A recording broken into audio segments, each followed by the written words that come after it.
فکر می کردم بزرگترین ترس زندگیم از دست دادن همسرمه. اما هیچ وقت فکر نمی کردم کسی که 7 سال کنارش زندگی کردم بزرگترین راز زندگیش رو از من پنهون کنه. سلام دوستان، من نرگس هستم. امروز میخوام داستانی رو براتون تعریف کنم که هنوزم وقتی یادش میافتم یه حس عجیبی توی دلم میپیچه. یه داستان درباره عشق، اعتماد، دروغ و رازی که زندگی منو از این رو به اون رو کرد. راستش من همیشه فکر می کردم من و امیر یکی از خوشبخت‌ترین زوجها هستیم. ما 7 سال کنار هم زندگی کرده بودیم. با هم خندیده بودیم، با هم سختی کشیده بودیم.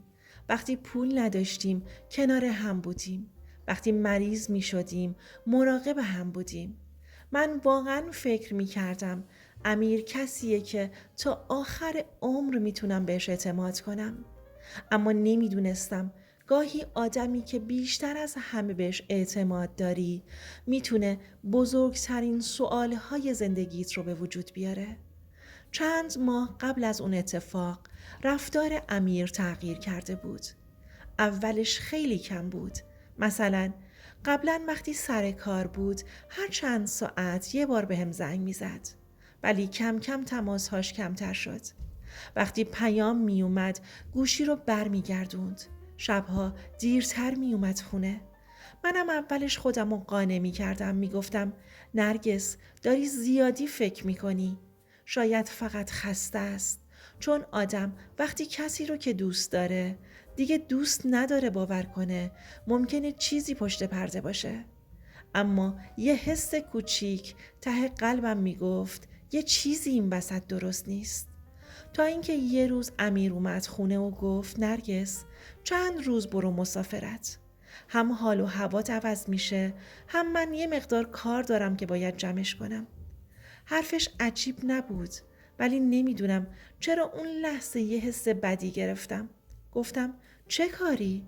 یه لحظه مکث کرد. بعد گفت چیز خاصی نیست، فقط کارای عقب افتاده است.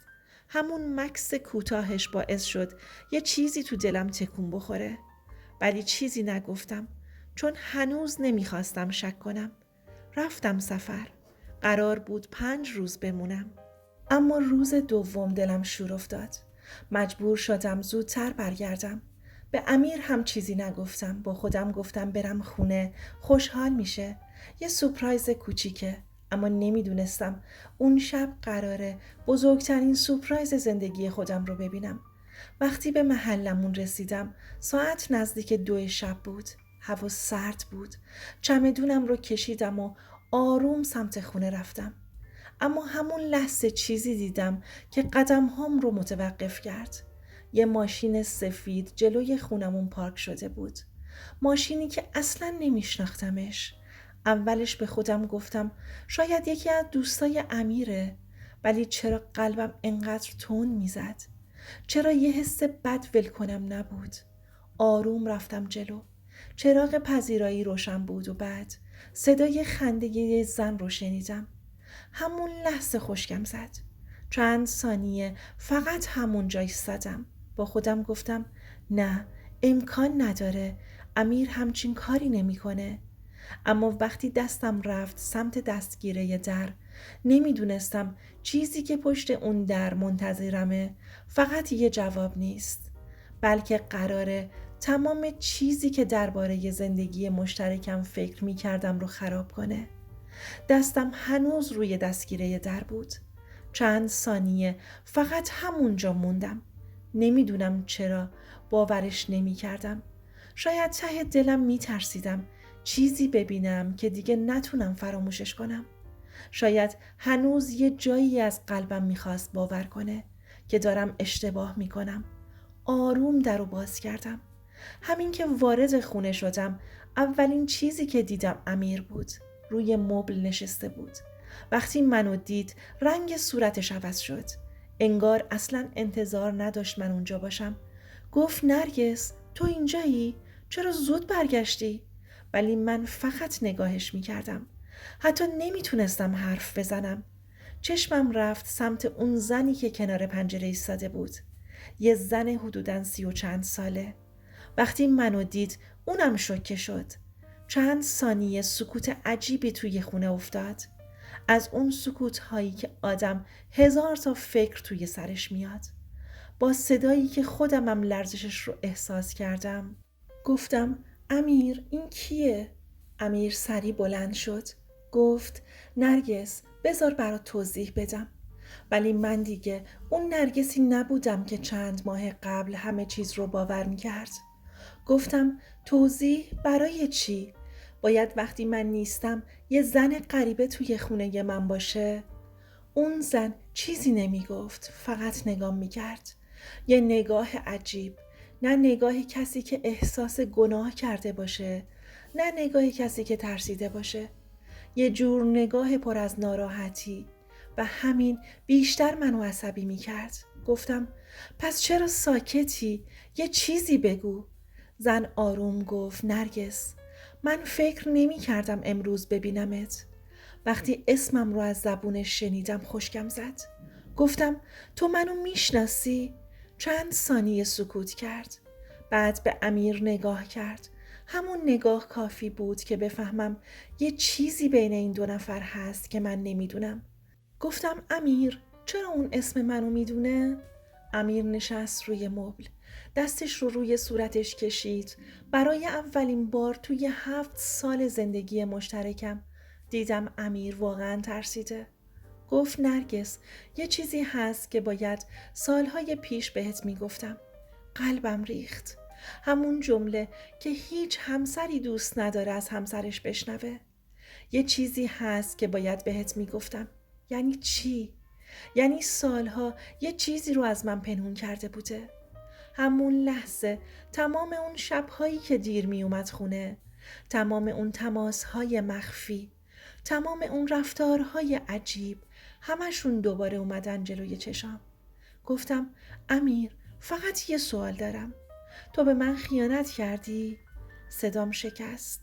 حتی خودمم باور نمی کردم دارم این سوال رو از مردی می پرسم که 7 سال کنارش زندگی کردم. امیر چند ثانیه چیزی نگفت و همون سکوتش بیشتر از هر جوابی منو شکست. اما قبل از اینکه جواب بده اون زن یه قدم جلو اومد. اشک توی چشماش جمع شده بود. گفت نرگس من برای خراب کردن زندگی تو اینجا نیستم. من با عصبانیت گفتم پس برای چی اینجایی؟ زن نفس عمیقی کشید. بعد جمله‌ای گفت که تمام بدنم یخ کرد. گفت چون من کسی هستم که سالهاست باید تو رو پیدا می کردم. همون لحظه دنیا دور سرم چرخید. گفتم یعنی چی؟ زن دستش رو داخل کیفش کرد. یه پاکت قدیمی بیرون آورد و گفت این نامه رو مادرت قبل از فوتش برای تو گذاشته بود. وقتی اسم مادرم رو شنیدم دیگه هیچ چیزی نمیشنیدم. چون مادرم سالها بود که فوت کرده بود و من مطمئن بودم همه رازهای زندگیمون رو میدونستم. اما اون شب فهمیدم بزرگترین راز خانوادم تازه داشت شروع میشد. اون لحظه واقعا حالم بد شده بود. انگار همه چیز داشت دور سرم میچرخید. یه طرف امیر نشسته بود که معلوم بود یه چیزی رو سالها ازم مخفی کرده. یه طرفم یه زن غریبه که اسم مادرم رو آورده بود. و وسط این دو نفر من بودم که هیچی نمیفهمیدم. دستم میلرزید. به اون پاکت زل زده بودم. گفتم این چیه؟ زن گفت قبل از اینکه بازش کنی باید یه چیزی رو بدونی. گفتم نه اول تو بگو کی هستی. زن چند ثانیه سکوت کرد. بعد آروم گفت اسم من ساراست. باز سکوت. گفتم خب. نفس عمیقی کشید. بعد گفت من خواهرتم. من نمیدونم تا حالا توی زندگیتون شوک واقعی رو تجربه کردین یا نه، ولی من اون لحظه انگار زمان برام ایستاد. خواهرم؟ من؟ خواهر؟ من تک فرزند بودم. حداقل تمام عمرم این رو باور کرده بودم. با صدای بلند گفتم چی داری میگی؟ سارا اشک توی چشماش جمع شده بود. گفت من دروغ نمیگم.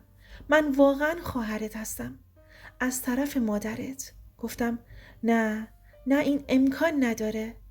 امیر آروم گفت نرگس حقیقت داره.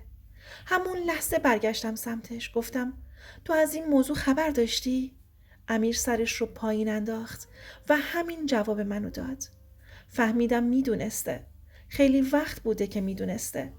احساس کردم یه چیزی توی قلبم شکست.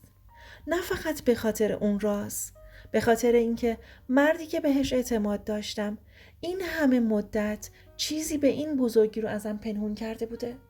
سارا گفت لطفاً بذار توضیح بدم. روی مبل نشستم. پاهام دیگه جون نداشت. گفتم بگو. سارا گفت قبل از اینکه مادرت با پدرت ازدواج کنه یه ازدواج دیگه داشته. نفسم بند اومد. گفت من حاصل اون ازدواجم. سرم گیج میرفت. گفت بعد از طلاق خانواده پدرم منو بردن یه شهر دیگه. رابطه بین مادرم و من قطع شد. سالها هیچ خبری از مادرم نداشتم. اشک از چشماش سرازیر شد. من فقط چند تا عکس قدیمی ازش داشتم و همیشه دنبال این بودم که پیداش کنم. فقط گوش میکردم. انگار داستان زندگی یه نفر دیگه بود، نه زندگی من. سارا ادامه داد 3 سال پیش فهمیدم مادرم فوت کرده. اون موقع برای اولین بار اسم تو رو شنیدم. فهمیدم یه دختر دیگه هم داشته. قلبم داشت از سینه بیرون میزد بچه‌ها. گفت از همون موقع دنبال تو میگشتم. بعد به امیر نگاه کرد و گفت تا اینکه اتفاقی امیر رو پیدا کردم. همونجا سرم رو بلند کردم. نگاه تندی به امیر انداختم. گفتم یعنی چی؟ سارا گفت من 3 سال پیش با امیر تماس گرفتم. 3 سال. اونجا بود که یه حس عجیب توی دلم افتاد. 3 سال؟ یعنی تمام اون مدت امیر این راز رو میدونسته. 3 سال تموم. و حتی یه بار هم به من چیزی نگفت. گفتم امیر 3 سال؟ امیر چیزی نگفت. گفتم 3 سال میدونستی من یه خواهر دارم و چیزی به من نگفتی؟ بازم سکوت و این سکوت داشت بیشتر از هر حرفی آزارم میداد. اما چیزی که چند دقیقه بعد فهمیدم از خود راز داشتن یه خواهر هم عجیب تر بود. چون سارا یه جمله گفت که باعث شد دوباره به امیر شک کنم. گفت راستش دلیل این که امیر نمیخواست حقیقت رو بهت بگه فقط من نبودم. همون لحظه قلبم لرزید. چون فهمیدم هنوز یه راز دیگه باقی مونده. رازی که هیچ کدومشون هنوز نگفته بودن. وقتی سارا اون جمله رو گفت حس کردم دوباره همه چیز برگشته سر نقطه اول. گفت دلیل این که امیر حقیقت رو نگفت فقط من نبودم. همون لحظه نگاهم رفت سمت امیر. این بار دیگه ناراحت نبودم. عصبانی بودم. خیلی عصبانی. گفتم خب بگو دیگه چی مونده که من نمیدونم؟ امیر سرش رو پایین انداخته بود. انگار نمیخواست توی چشام نگاه کنه و این بیشتر منو میترسوند. سارا آروم گفت نرگس خواهش میکنم اول تا آخر حرفام رو گوش کن. گفتم نه من 3 سال دارم نادونسته زندگی میکنم. الان دیگه وقتشه حقیقت رو بدونم. سارا یه نفس عمیق کشید. بعد گفت 3 سال پیش که امیر رو پیدا کردم فقط دنبال تو نبودم. اخمام رفت تو هم. گفت من یه مشکل خیلی بزرگ داشتم. یه مشکلی که زندگیم رو از بین برده بود. چند ثانیه سکوت کرد. بعد ادامه داد من سرطان داشتم. باورم نمیشد چی شنیدم. همه ساکت شده بودیم. حتی خودم. سارا گفت دکترها گفته بودند باید سریع درمان رو شروع کنم. اما نه پول داشتم نه خانواده‌ای که کمکم کنه. کم کم داشتم میفهمیدم چرا امیر انقدر به هم ریخته بود. ولی هنوز جواب سوال اصلی رو نگرفته بودم. سارا ادامه داد وقتی امیر فهمید من خواهرت هستم گفت قبل اینکه حقیقت رو به نرگس بگیم باید مطمئن بشیم همه چیز واقعی باشه. برای همین آزمایش دادیم. مدارک جمع کردیم. من آروم پرسیدم بعدش چی؟ سارا به امیر نگاه کرد و گفت بعدش فهمید من بیمارم و بعد سکوت کرد. همون سکوتی که گاهی 1000 تا جمله سنگین تره. امیر بالاخره حرف زد. برای اولین بار از وقتی وارد خونه شده بودم گفت: نرگس، من نمیخواستم ناراحتت کنم. خندیدم. از اون خنده های تلخ. گفتم 3 سال دروغ گفتی که ناراحتم نکنی؟ امیر گفت من دروغ نگفتم. فوری جواب دادم پس چی بود؟ 3 سال پنهونکاری اسمش چیه؟ چشماش قرمز شده بود. گفت من هر روز میترسیدم یه روز خبر بدی درباره خواهرت بشنوی و از هم بپاشی. سارا گفت بخش زیادی از هزینه‌های درمان من رو امیر پرداخت کرد. همونجا خشکم زد. انگار یه تیکه از پازل افتاد سر جاش. اضافه کاری ها، تا دیر وقت بیرون موندن، تماس های مخفی، همه چیز یه سوال توی ذهنم بود. یه سوال که ولم نمی کرد. گفتم اگه همه چیز این بوده، اگه هیچ خیانتی در کار نبوده، پس چرا به من اعتماد نکردی؟ این بار هیچ کدوم جواب ندادن. چون جواب سختی بود، خیلی سخت. امیر بعد از چند لحظه گفت اشتباه کردم. هر روز میخواستم بهت بگم، ولی هرچی بیشتر میگذشت گفتنش سخت‌تر میشد. راست میگفت. گاهی یه دروغ کوچیک یا یه راز کوچیک اونقدر بزرگ میشه که آدم دیگه نمیدونه چجوری حقیقت رو بگه. اما هنوز یه چیزی ته دلم آروم نشده بود. چون حس می کردم همه داستان رو نشنیدم و حدسم درست بود.